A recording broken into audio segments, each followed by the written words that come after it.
Hey there bakers, welcome back to Grey Pot. Today we are making almond cookies. Let's see how to do it. In a bowl, cream together some ghee and jaggery powder.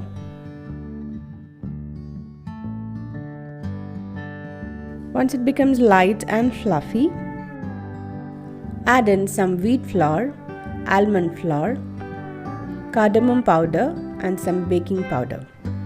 Mix everything really well.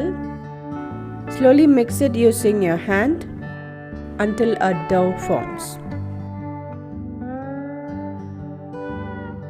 Now scoop the dough into balls, about 1 tablespoon each. Flatten slightly into disc. Place them on a baking tray lined with parchment paper. Place some sliced almonds in the center of each cookies.